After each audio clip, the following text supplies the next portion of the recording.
In the misty dawn of Victoria's forest, she was found hands trembling, clutching a knotted rein, eyes wide with terror, as if returning from a place no words could describe.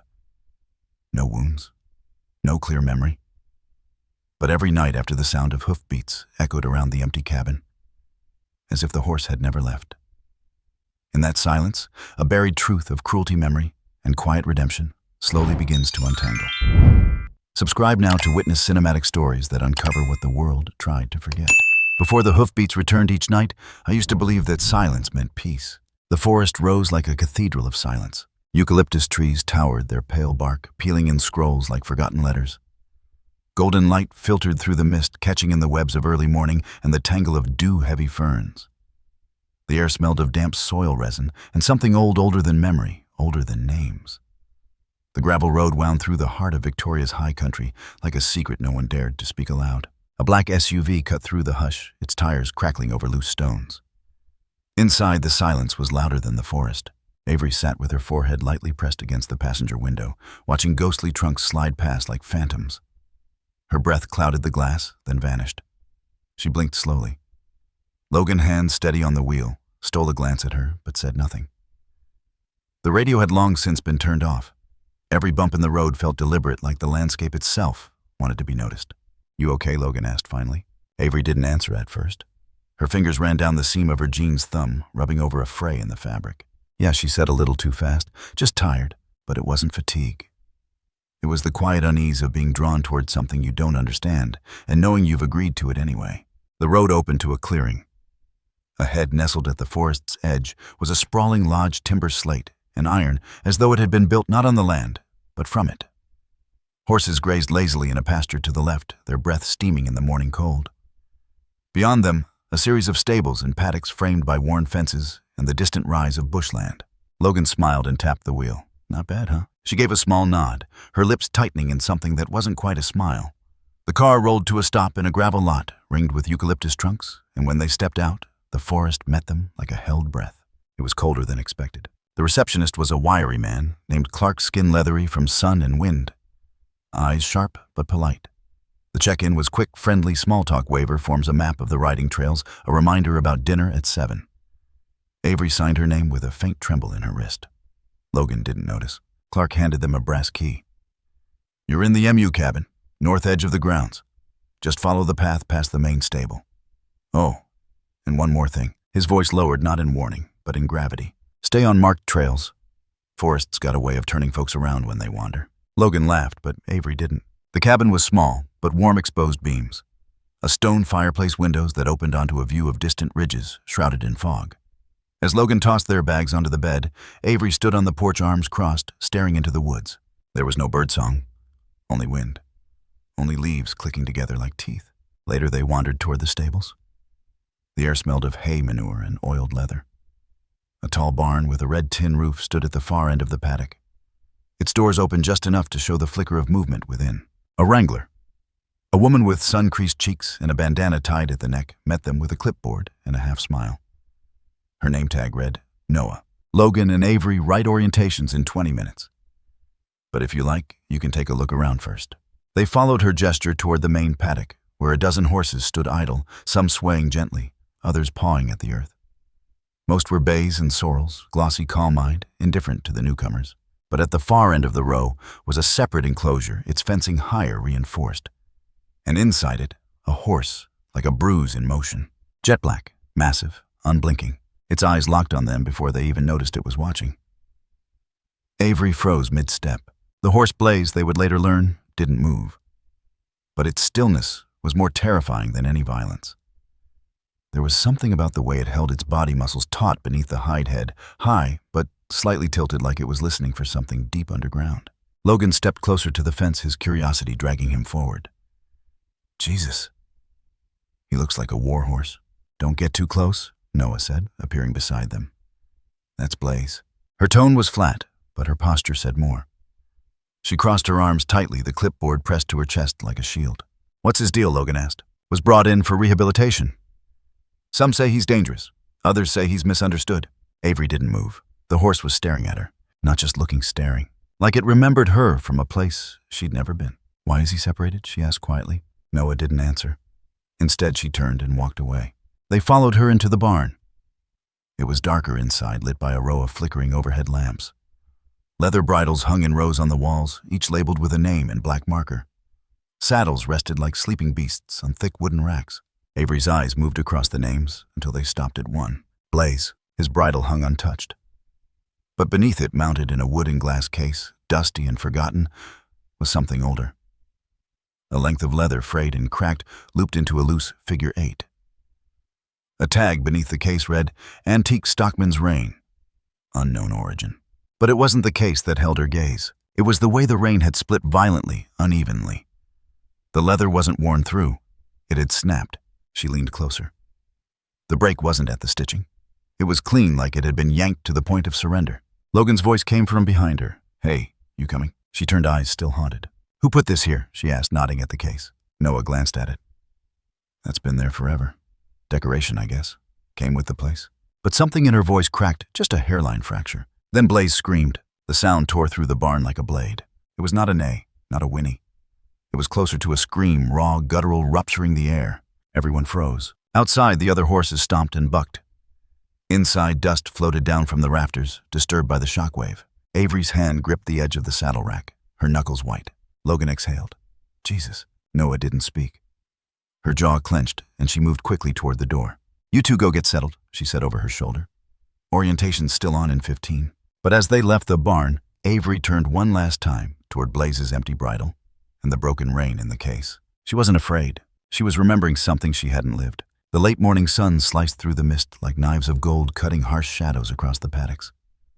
By now the dew had begun to dry, but the air still clung to the skin with a strange weight, as though the forest wasn't quite done hiding something. Logan adjusted his stirrups for the 5th time, the leather creaking under his hands. His breath fogged faintly as he looked across the line of horses, most already saddled, their ears twitching lazily under the wrangler's hands. The group stood in a loose semicircle at the training corral, where the first riding orientation was beginning. Noah paced slowly in front of them, one hand resting on her hip, the other holding a switch, not for striking, but pointing. She didn't raise her voice. She didn't have to. Something about her presence carried the weight of someone who'd earned silence, not demanded it. "These horses are born from wind," she said, her boots crunching in the sand. "You don't own their rhythm. You earn their trust step by step. That means reading their bodies, not conquering them." A few people chuckled nervously, as though it were a joke. It wasn't. Noah continued walking past a dun mare tied at the edge of the fence. "Back when I was a kid, I worked with ferals. Brumby's wild horses straight from the ranges." Her eyes drifted toward the tree line far off where the fencing broke into bushland. "They taught me one thing. If you force a soul into stillness, it will wait for the right second to explode." Logan glanced at Avery, who stood beside her mount, with a muted expression. She wasn't watching Noah.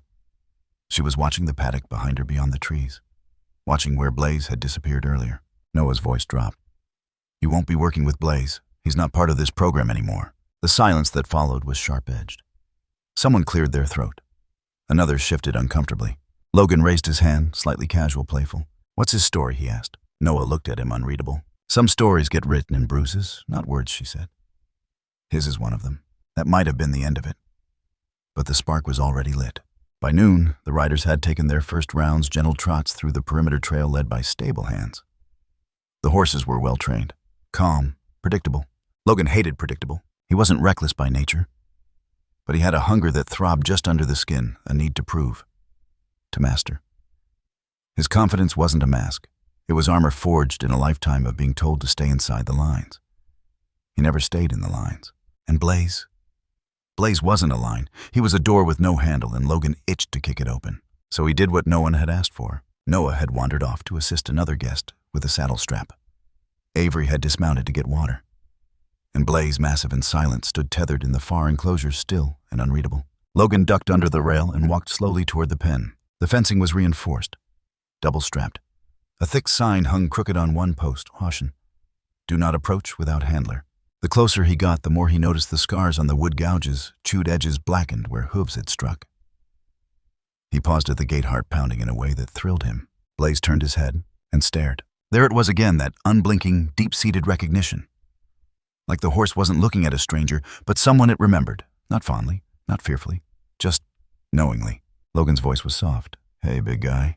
He moved slowly, hands open, showing no threat.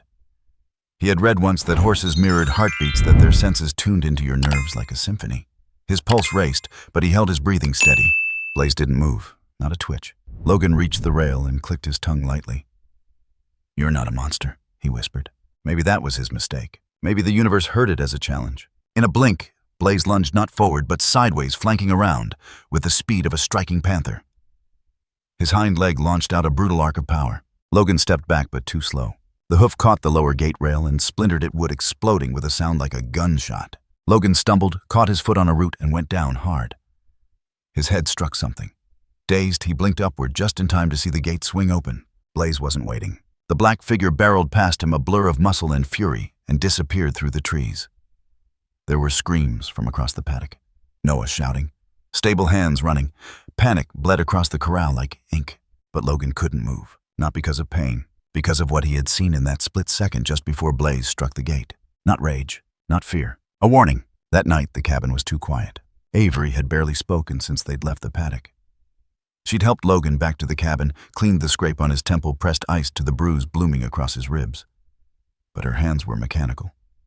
Her eyes were somewhere else. He lay on the couch, now nursing his pride more than his body. The fire crackled low. Outside, the forest whispered things in a language no one had taught them. "I thought I could handle it," he said finally. Avery didn't answer. He tried again. He looked at me like he knew something. Not just instinct. More like he was remembering. She stood at the window, back to him. Her arms crossed over her chest. "We're warning you," she said. He turned his head. "You think I deserve what happened?" "I think," she said slowly, "you don't understand the kind of damage that doesn't make a sound when it's done." Silence. Just the pop of embers. Then she added, "And you think everything broken can be fixed if you push hard enough." Logan didn't reply. He didn't know how. Eventually, she went to bed, the door clicking shut behind her like a closing chapter. Alone, Logan stood and moved toward the small kitchenette. Reached for a glass. That's when he saw it, lying on the wooden table near the fireplace. A leather rein, old, dry.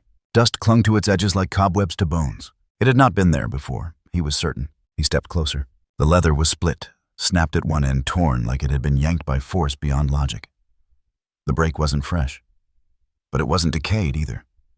There was something suspended about it, as though it belonged to no specific time. He didn't touch it. Something about it felt sacred, or cursed, or both. He looked around the cabin. Very funny, he muttered, thinking Avery had played some kind of morbid joke. But even as he said it, he didn't believe it. He sat down across from the rein, staring at it for a long time. That's when he heard it. Faint, distant, rhythmic, from outside down the slope of the hill, through the trees, thick with shadow. Hooves, 1, 2, 1, 2, measured, slow, like a lullaby played backwards. He stood and moved to the window, lifting the curtain just an inch. Nothing. Only the trees shifting in the moonlight wind, licking at the grass.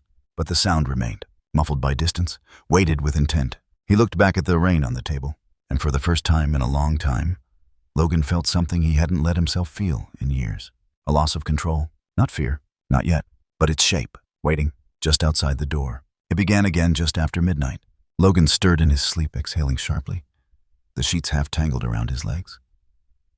The fire had long since died out, leaving the cabin steeped in cold and shadow. Outside, the wind whispered low across the ridge. A branch tapped against the tin awning in uneven rhythm. Then it came, muffled at first, as though it came from below the earth itself. Thud, thud, a pause. Then again, hooves, measured, unhurried, not running, not panicked, like something pacing, waiting. Avery sat up before her eyes, even opened. She didn't know if she had been asleep or somewhere in between, but her chest was already tight, lungs holding onto breath like it might betray her. She swung her legs off the bed and listened. There it was again. The rhythm, unmistakable. Hooves over soil, hooves over stone, then silence. But it didn't leave. It just paused. She opened the door and stepped onto the porch. Cold bit at her bare feet. The wind held its breath. Down the hill, the tree line was black ink against the gray-blue fog. She whispered, "Blaze." Not a sound. She waited. A creak from behind made her turn. Logan standing in the doorway in flannel pants, rubbing sleep from his face. "Avery, what the hell? Didn't you hear it?" He squinted into the dark. "Hear what?" She gestured to the woods. "The hooves. I swear to God, it's been happening every night. The same time, the same pace. It's like he's circling." Logan stepped out, crossing his arms against the cold. "There's no one out there." She looked at him. "I didn't say there was someone." A beat of silence passed. Maybe it's just in your head, he offered gently. Avery flinched like she'd been slapped. Right, just a dream, just nerves, just me being me, right? That's not what I meant, but it was. Not in malice, but in doubt. The kind of doubt men are taught to wield like logic. The kind of doubt that cuts deeper than mockery. She went back inside and shut the door harder than she meant to. That night she barely slept. At 3:47 a.m. she dreamed. She stood in the forest barefoot in a nightgown that rippled like fog. The trees formed a circle around her, tall, unmoving, judgmental. The soil was damp soft underfoot. There were no sounds, not even wind. Then Blaze appeared, not thundering, not charging. He stepped from between two black trunks like a whisper carved into flesh. His hooves made no sound, but Avery could feel them in her chest. 1, 2, 3 steps closer. She didn't move. He stopped 5 feet from her. His breath puffed in front of his nostrils like spirit smoke. His head lowered, not in submission, but something older. Reverence, recognition, sorrow.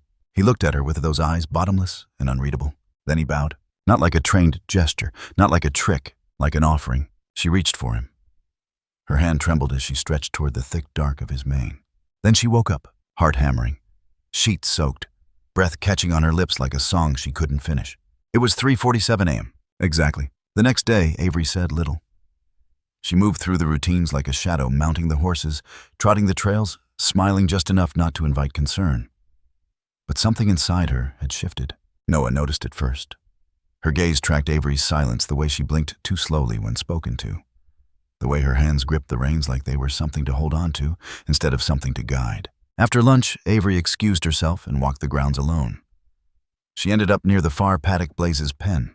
It was empty. She stood at the fence, staring into the void that should have held him. Behind her, an old voice spoke. You hear him too, don't you? Avery turned. A woman sat in a wheelchair, parked under a large tree near the fencing.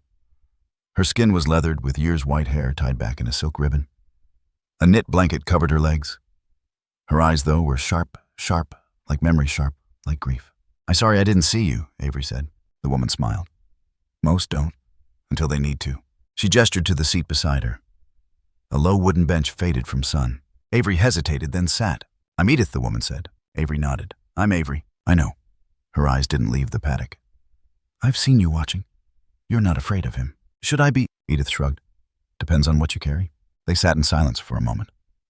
The wind shifted. Somewhere far off, a kookaburra cackled. Finally, Avery asked, Do you know what happened to him? Edith's fingers moved over the edge of her blanket. Yes, she said. She didn't elaborate. Avery waited. Edith continued, her voice barely louder than the breeze. Back then, this place wasn't so careful. Blaze was brought in from the ranges. Wild. Untouched.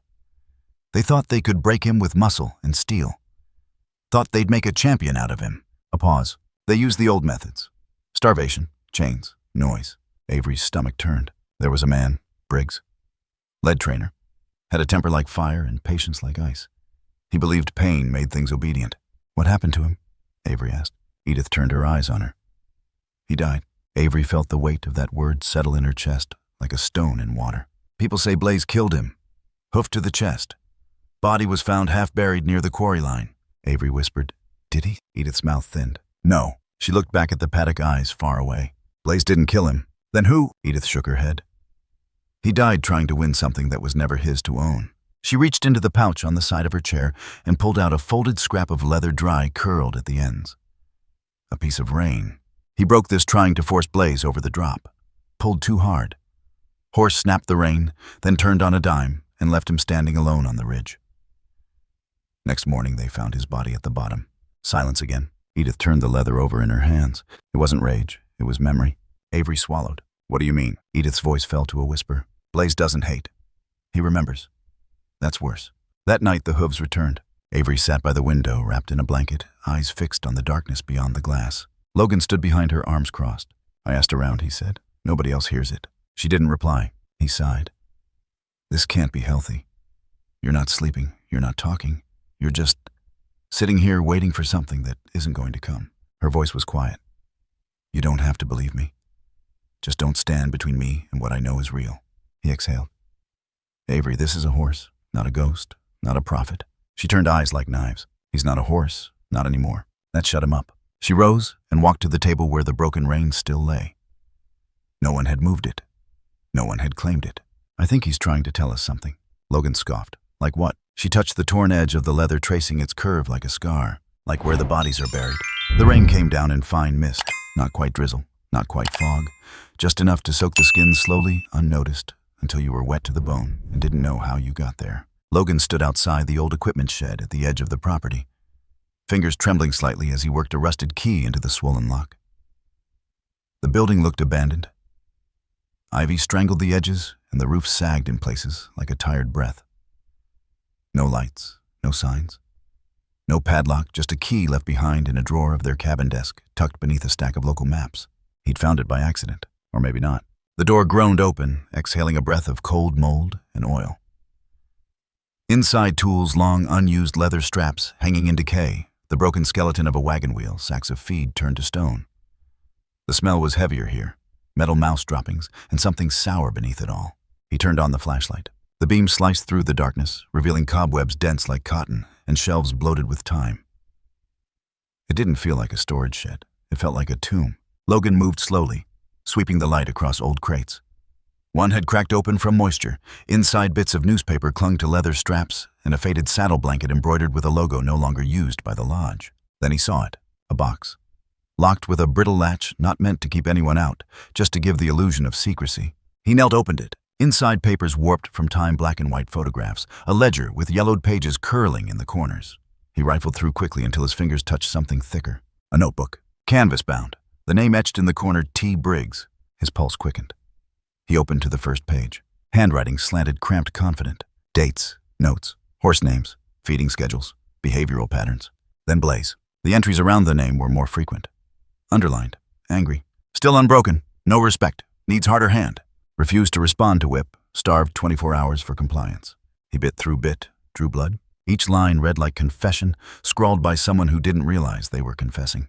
Logan flipped further. Drawings, diagrams of restraint rigs, notes on sensory correction, mentions of Blaze's instinct for rebellion. And on one page, more frantic than the rest, he looked at me today. Not like an animal, like a god judging a man. The last page was torn out, jagged edge hastily ripped. The ink bled through the seam part of a sentence still visible. Saw it in his eyes today. And nothing more. Logan exhaled through his nose, heart thudding against his ribs. He turned back to the photos, black and white printed from film. Mostly horses, some staff. But in one, Blaze stood in profile, head yanked back by a tight leather rein, mouth open mid-scream. Blood smeared his gums, foam caked his chest. Two men flanked him, grinning. The photo was labeled Victory Day, but Blaze looked nothing like a victor. His eyes were wide, unblinking, dead. Logan stared at the image. Something in him cracked not a break, but a shift. The man he'd been, who saw challenge and conquest as interchangeable, stood in shame before that image. He was still staring when a voice spoke behind him. "You shouldn't be in here." Logan spun, knocking over the box. Papers spilled out like spilled truth. Clark stood in the doorway, rain soaking his shoulders, hands clenched at his sides. "You've been digging where you shouldn't." Logan stepped over the mesh, chest tightening. "What the hell is this, Clark?" Clark didn't flinch. "Old records? Discontinued practices? Nothing you need to worry about." Logan held up the notebook. "Starving an animal isn't a discontinued practice. It's abuse." Clark's face hardened. "That was a long time ago. The people responsible are gone. You start dragging skeletons out of closets, and you'll bury the whole damn program." Logan stepped forward, eyes blazing. "Maybe it should be buried." Clark moved into the shed, shutting the door behind him. The space darkened. Rain on the roof filled the silence. "You have no idea the kind of pressure it takes to run something like this," Clark said. "Tourism dollars, licensing, liability. If word got out that one of our animals had trauma, that a trainer died under unclear circumstances, it would destroy everything." Logan's jaw clenched. "So you covered it up." Clark's voice lowered. "We contained it. That's what adults do. They keep the chaos from leaking into everything." He looked at Logan with something colder than threat pragmatism. "You think you're a hero? You dig up what happened, and you don't just ruin reputations. You open a door that won't shut. You make Blaze the face of vengeance. You turn an animal into a symbol, and symbols burn longer than facts." Logan felt it then, that quiet moral war. The moment when you realize that truth isn't just resisted, it's punished. He thought of Avery, of the hooves at night, of the photo Blaze with blood on his mouth and death in his eyes. He didn't speak. Clark stepped closer, a voice almost sympathetic now. "Do the smart thing. Put the book back. Let this die quietly. Logan looked down at the journal in his hand, and then he walked past Clark, out into the rain. Back at the cabin, Avery waited at the table, her fingers brushing the frayed edges of the old rein. When she looked up, she saw it in his face before he spoke. Something had changed. He laid the journal on the table. She opened it slowly, reading the first few pages. Then she stopped. Briggs, she whispered. Logan nodded. They broke him, she said, voice hollow. And then blamed him for breaking. He didn't answer. He couldn't. I want people to know, she said. I want them to see what they did. Logan's hand ran through his soaked hair. So do I. But Clark's not going to let that happen. What if it's not his choice? He met her eyes. And for the first time since arriving, he didn't try to protect her from the weight of the truth. He said, then we burn it down. The morning was too quiet, the kind of quiet that prickled at the back of the neck. Not peaceful, but empty. Hollow. The usual morning sounds. The neighing from the paddocks, the boots in gravel, the distant radio from the stable kitchen were gone. Logan stepped onto the porch, holding a mug of half-sipped coffee gone cold, and immediately felt something off in the air. Avery wasn't there. Not in the cabin. Not by the window. Not sketching in the corner like she'd started doing lately, drawing Blaze's eyes over and over in charcoal and silence. Then he saw the note. It was folded on the table, creased once, almost reverently. Her handwriting was rushed, but clear. Nothing else. No time. No place. No goodbye. Just a promise. A choice. He dropped the mug. The ceramics shattered. But he didn't flinch. The stable was in chaos. Noah was pacing near the main gate, radio in one hand, jaw clenched. A few other ranch hands were combing the brush nearby, calling Avery's name half-heartedly, as if afraid to say it too loud. Where is she? Logan demanded, breath sharp. Noah turned eyes hard. She didn't sign out. Nobody saw her leave. She left a note, Logan said, holding it out. Noah read it once, closed her eyes. God damn it. And Blaze? She hesitated. Gone. What do you mean gone? I mean, his gate was wide open this morning. The latch was cut. A stable hand nearby mumbled, must have spooked and jumped the rail. But no one really believed that. Logan's hands balled into fists. So you're telling me Blaze is gone? Avery is gone. And nobody thought to sound an alarm. Noah stepped forward, her voice low. We've had escapees before. Never people. Well, now you do. He didn't wait for permission. He turned toward the tree line and ran. The forest swallowed him. Branches clawed at his jacket. Mud clung to his boots. The air felt tighter the deeper he moved, like the woods were contracting like lungs filling with dread. Avery. Nothing. Just the crows overhead calling like distant bells. He reached a clearing, one of the riding circles now overgrown and unused. His breath came in gasps. Then he saw it. A fresh hoofprint. Deep. Precise. And next to it, bare footprints. Human. Small. His knees buckled. She'd been here. Recently, he followed them. The mud gave way to rock. The trail bent into denser brush places they were told not to go. Off-limit zones. Wild ranges. And still he ran. Branches whipped his face. Blood welled on his cheek. Sweat stung his eyes. His breath tore from his lungs like wind through broken windows. He called again. Avery. This time something answered. Not a voice. Not a bird. A sound from deep within the woods. Hooves. Not galloping. Pacing. As if circling. He stopped cold. The sound faded. Then returned. On the other side. Logan spun. Nothing. Then silence. He was no longer sure where he was. By afternoon, the property was in full lockdown. Helicopters were called in, one from the local police, another a private chopper arranged by the lodge's panicked investors. K-9 units arrived. Rangers from the Parks Department. Orange vests, barking radios, walkie-talkies sputtering out incomplete sentences.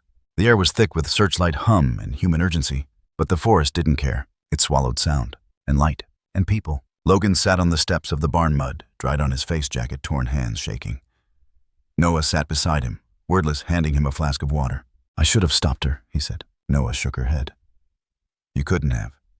You didn't see the way she looked at him. At who? At Blaze. Like he was a doorway, and she was the key. Logan rubbed his face. He hadn't cried yet. Not really. His throat ached with something heavier than grief. It was guilt. Dense. Immovable. Ancient. I kept telling her it was just a horse, he whispered. Noah said nothing. He looked at her. It's not, is it? Noah's lips parted, but she didn't answer. She didn't have to. By nightfall, the wind turned colder. The chopper blades stopped. The dogs were leashed and loaded back into vans. The radios grew silent. No one found a trace. Not a scrap of clothing. Not a footprint. Not a hair. Not a drop of blood. Only one thing remained. The broken rein. Left on the edge of the main riding trail, frayed at both ends, wrapped around a mossy stone like a warning. Logan picked it up with gloved hands, staring down at the knot someone or something had tied in the middle. It looked like a symbol. Not functional. Ceremonial. He tucked it into his pocket. Didn't tell anyone. He refused to leave. Everyone else was forced back to the lodge. Rain was forecast. The forest was deemed unsafe. But Logan stayed. He took a headlamp, a flare gun, and a canteen and walked into the woods as the sun dipped low.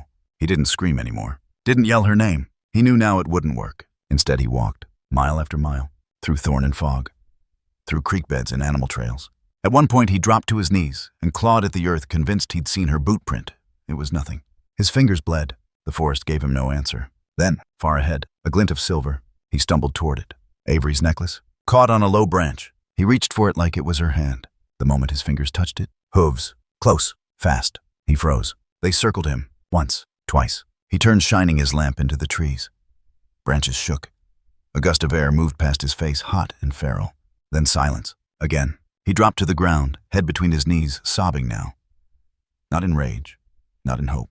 In surrender. The forest had her, and he had nothing. Sometime before dawn, the dream came. He was on the ridge, the one above the old quarry. Avery stood near the edge, hair-matted eyes sunken, wrapped in a blanket of fog. Beside her Blaze, massive, still, gentle. She turned and looked at Logan, smiled, then said, "He showed me where the pain lives," and vanished. Logan woke on the forest floor, shivering. Mud clung to his side. The headlamp was dead. His hands were wrapped in the torn rein. He had no memory of tying it, but it was there, a perfect knot. He stood slowly, eyes wide with exhaustion, and for the first time in 2 days, knew exactly where to go. At sunrise, the search team saw him emerging from the bush line, dragging one leg, covered in dirt and dried blood.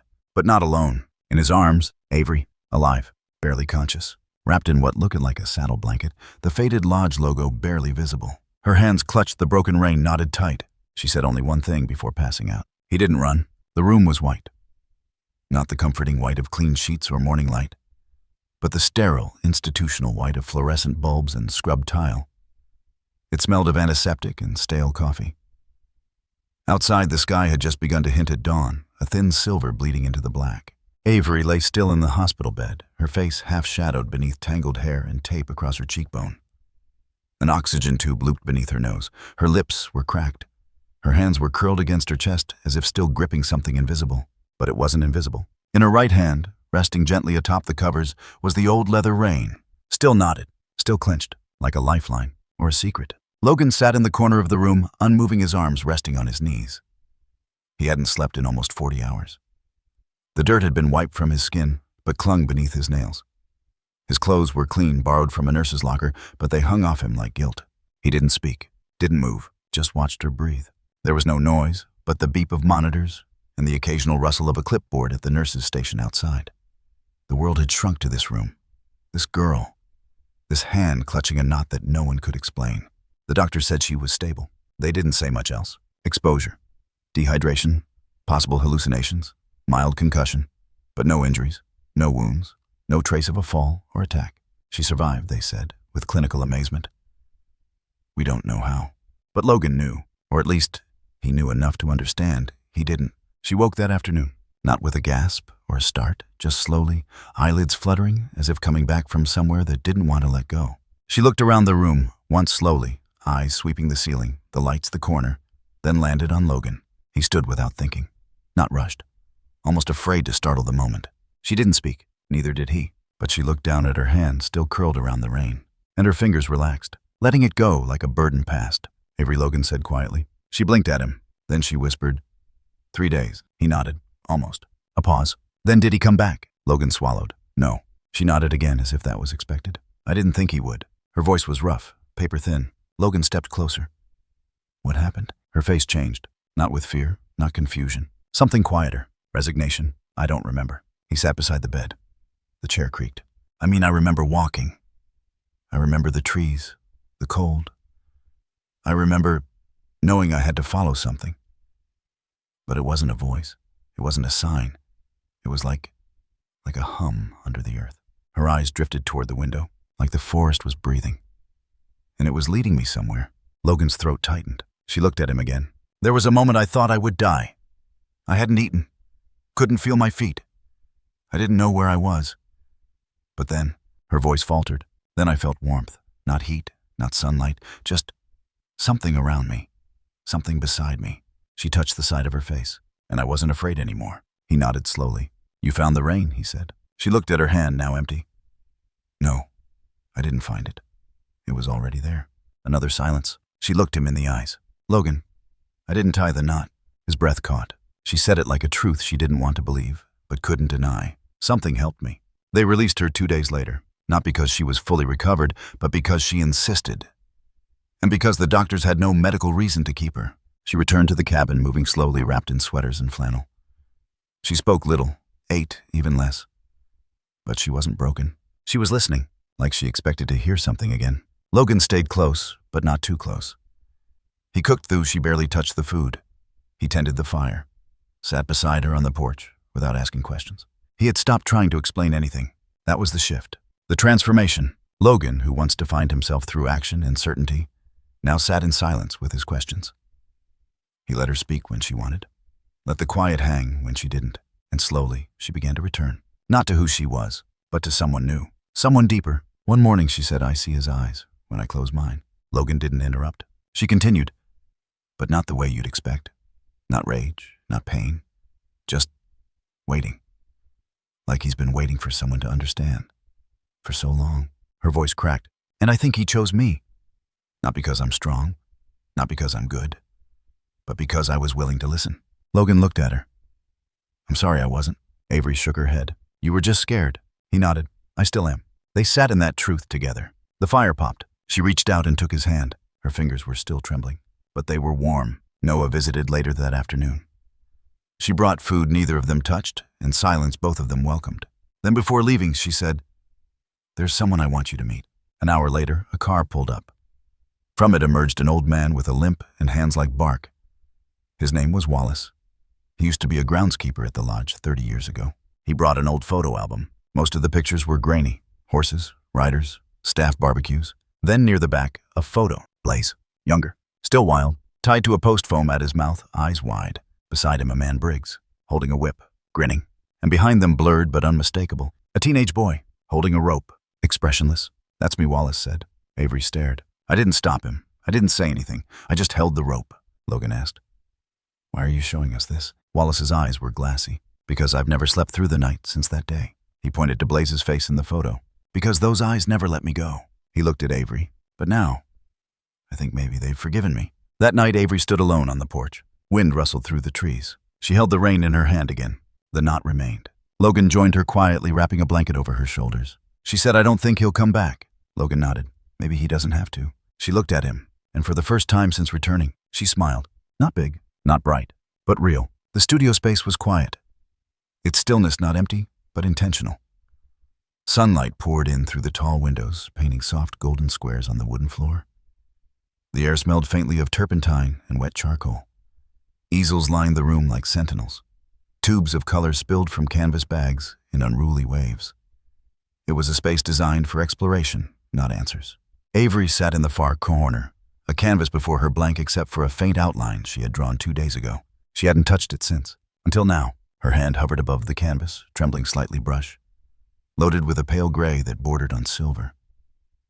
She dabbed it in silence, small strokes at first, barely daring to commit. But slowly lines began to take shape. Curves, muscles, tension. A horse, not roaring, not rising, not majestic, but kneeling, head low, eyes open, and around it waves of black slashing in diagonals, cutting through the background like claws. Not literal, not visible, but felt. Invisible lashes. She called them the quiet whips. No one taught her how to paint that kind of pain. It came through her fingers like memory returning not as image, but as pressure. Blaze wasn't the subject. He was the survivor. Not of a single act of cruelty, but a culture of it centuries deep, buried beneath trophies and ribbons, and stories men told to feel powerful. He had become rage because no one allowed him to become anything else. But rage wasn't his fault. It was the only language he had left. Avery stepped back from the painting. Sweat traced her spine. She hadn't realized how long she'd been working. The light had shifted across the room. The silence hadn't. Logan entered behind her quietly. He said nothing. She didn't look at him, but she spoke. He wasn't dangerous. Logan stepped beside her, eyes locked on the painting. She continued, he was made to seem dangerous, because the truth was too ugly, too inconvenient. Her voice didn't rise, but it had weight. They tortured him, slowly, systematically, then buried their cruelty in silence. She turned to him. He wasn't a beast. He was a witness. Logan nodded. He still is. Later that night, they sat by the fire outside the cabin. The sky above them stretched black and endless, scattered with cold stars. Wind whispered through the trees, not ominous now, but mournful. Avery held the knotted rein in her lap. "I remember now," she said. He looked up. The night I disappeared. Her eyes stayed on the fire. I wasn't lost. Not really. I kept moving toward the sound. But it wasn't Blaze's hooves I heard. It was something deeper, something older, like the land itself was breathing. And it knew pain. She paused, choosing her words. "I found the ridge." Logan inhaled sharply. He knew the one. There was a steel cable half buried in the ground, wrapped around an old post. And blood. Dried, blackened, but not forgotten. Her hands tightened around the rein. I saw it. Not as a memory, as a moment happening all at once. Like time folded in on itself. A tear slid down her cheek. "He didn't kill Briggs." Logan sat straighter. She nodded. "Briggs tried to tie Blaze to that post. Maybe to break him. Maybe to stage something. I don't know. But Blaze snapped the rein. Not in attack. In terror." Avery stared into the fire. Briggs tripped, fell backward. The cliff gave way, and the land took him. Silence. Not vindication. Not vengeance. Just the truth, finally spoken. The next morning, Avery stood before the lodge's gathering hall. A small crowd had gathered, staff guests, locals, who had heard whispers of the disappearance and return. Most expected a speech, an announcement, maybe closure. What they got was something else. A canvas, unveiled slowly. The painting of Blaze, not as the demon they'd seen in frightened rumors, but as a monument, a mirror. The invisible lashes swirled behind him, slicing through the air like ancestral trauma. But his eyes were wide. Still open, still watching, still remembering. Avery stood beside it, holding the knotted rein. She didn't make a speech. She simply placed the rein at the base of the easel and walked away, letting the silence do what words never could. Later, in the quiet of the barn, Logan stood before the stall where Blaze had once lived. It was empty now, had been for days. No one knew where he'd gone. No tracks, no hair, no signs. Just gone. But Logan didn't need evidence anymore. He understood now. Some stories don't end. They transform. He reached into his coat and pulled out the journal. The one he'd nearly buried. The one Clark told him to forget. He opened to the page with the frayed edge. The one ripped violently from the spine, and placed it inside the canvas cover. Then closed the book. It no longer mattered what Briggs had written. It mattered what Blaze had endured and survived. That night, Avery sat by the window, a new canvas before her. Blank again? But this time, it didn't frighten her. She dipped her brush into deep red. Not the red of anger. The red of healing, of life, of remembering. Outside, the wind stirred. And somewhere far off, a sound echoed through the trees. 1, 2, hooves. Not thunderous, not fierce. Just enough to be heard. Then silence. The forest stood still. Not the stillness of silence, but reverence. As if the trees themselves were holding their breath. A small gathering had formed beneath the tallest gums on the far northern trail, where sunlight filtered down through white bark and the breeze moved like memory. There were no chairs, no banners, no microphones, only a circle of stones, a single wooden platform barely raised above the forest floor, and a cloth-covered stand at its center.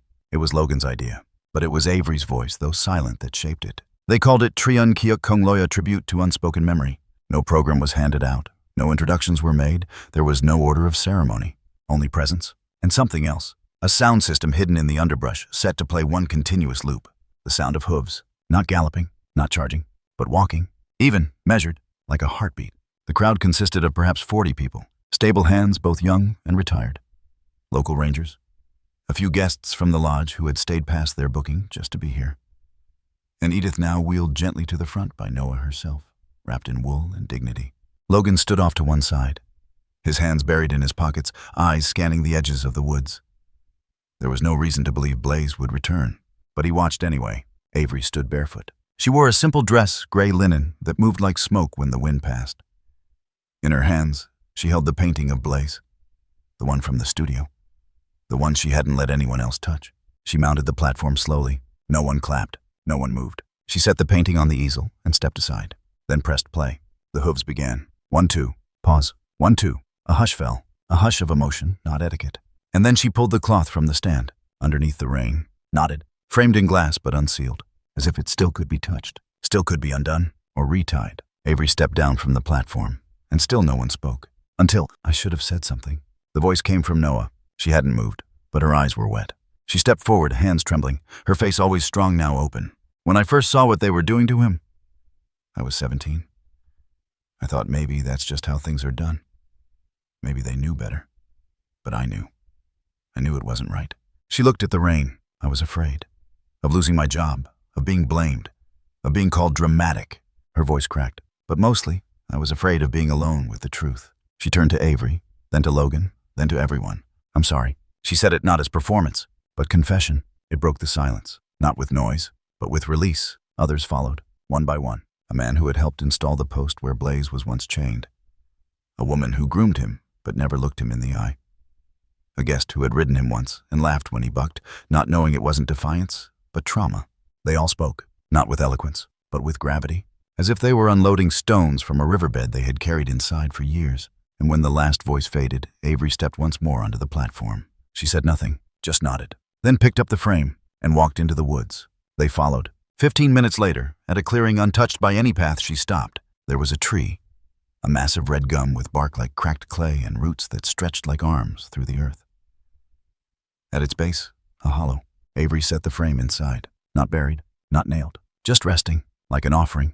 Then she took a small carving knife from her pocket, stepped close, and etched something into the bark. Just 3 letters. BLZ. Not a name. A presence. A memory. A vow. When she stepped back, Logan stood beside her. He didn't speak, just placed his hand on hers. For the first time in days, her fingers stopped shaking. And then from somewhere deep in the woods, the sound returned. 1, 2, 1, 2. Slow, measured, forgiving. They all turned, but no one moved. They knew better now. Some returns are not meant to be seen, only heard. That night the wind changed. Logan and Avery sat by the fire behind the cabin. The embers cast a soft orange on their faces. Between them, the rain lay on the table, no longer framed. Just there, free, like it had been waiting. I think we did what we could, Logan said. Avery nodded. Now it's the others' turn. They looked at each other, and for once, there was no fear in the silence, only healing. The last morning came quietly. No goodbyes, no ceremony, no weighty glances between guests. Just the hush of the forest, breathing in fog, the sky folded in shades of pearl and ash.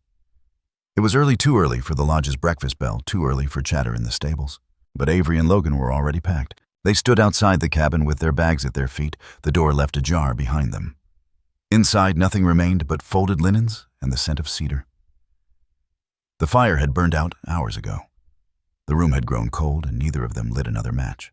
Avery wrapped her coat tighter and stared into the woods. It had been 6 nights. 6 nights since the gathering beneath the red gums. 6 nights since the rain had been left beneath the tree. 6 nights of stillness, except for the sound. Every night just after midnight it returned. The hoofbeats, soft even, circling the cabin like a memory refusing to fade. Logan had stopped questioning it. He never tried to chase the sound, never shone a light, never opened the door. He just listened, and that was enough. Not because he had answers, but because he finally understood the question. Avery placed her hand on the wooden post by the steps. Her fingers paused, then pressed lightly against the grain, right where Blaze had once rested his jaw the morning before she vanished. There was no dent, no scar, but she felt it, like a heartbeat embedded in bark. Logan loaded the last bag into the car. Ready, he asked. She didn't answer, just nodded. They climbed in. The doors closed with soft finality. The engine turned over. Gravel crunched beneath the tires. As they pulled away, neither looked back. But the sound came anyway. Through the trees. Hoofbeats. Slow. Steady. 1, 2. 1, 2. Not desperate. Not haunting. Just there. A rhythm between worlds. They passed the training grounds, the paddocks, the lodge gates now faded by distance and time. Noah stood beneath the flagpole arms crossed, a quiet nod sent their way. Edith sat beside her in the wheelchair, a blanket over her knees. Lips slightly parted, as if listening for something no one else could hear. They didn't wave. They didn't need to. Some connections no longer require gesture. They simply remain. Later, miles away, as the road curved into hills and the forest faded into rear view. Avery rested her head against the window. Her voice came so soft, Logan almost missed it. He's not coming back, is he? Logan didn't answer at first. Then, no. But he never really left. She nodded slowly, closed her eyes. And for the first time in months, she slept, not from exhaustion, but release. Back at the lodge, the forest took over again. Time slowed, and something remarkable happened. Visitors kept arriving, not many, not loud, but steady. Artists, trainers, writers, survivors, whisperers, elders from the valley tribes. They didn't come for lessons or luxury. They came for silence. The Triun Kia Kongloi remained. The easel now stood permanently beneath the red gum. The framed rain stayed in its hollow untouched. Weathered but not worn. Knotted. Still. A new space was opened near the eastern fence, a round pen not for training, but for listening. A sanctuary where no commands were given, no ropes pulled tight, where horses stood freely and humans sat without expectation. They called it the unspoken circle. People came and simply listened. To the wind, to their breath, to the way a horse blinks in slow time. And slowly the industry changed. Not all of it, but enough. A handful of camps in New South Wales abandoned the breaking method. One stable in Wyoming translated the mural of Blaze into an entire wall of quiet tribute. A letter reached the lodge from a young trainer in Brazil. I didn't understand what I was doing until I saw the knot. Thank you for showing me that silence isn't the absence of sound, but the presence of truth. And still each night around the cabin, no one now occupied the sound echoed. 1-2, 1-2, on damp leaves, through fallen fog. Sometimes rangers heard it, sometimes only the wind. But it came, faithful, measured, real. The final shot came not with words, but with motion. The camera pulled slowly back, rising above the treetops of Victoria's vast forest. Light crawled across the ridge, breaking through clouds in long veins of gold. Down below, in a clearing of grass glistening with dew, the earth bore quiet testimony. A perfect circle, formed by hoofprints, pressed lightly yet indelibly into the moss. Not galloping, not charging, just standing. Together, a symbol of memory, of reckoning, of reconciliation. Between predator and prey, between trainer and trained, between past and present, between species, and for those who understood. A message that what is broken by force may only be mended by trust. That some voices speak loudest without sound. That healing does not gallop. It walks, one step at a time, one hoofprint in the mist, after another,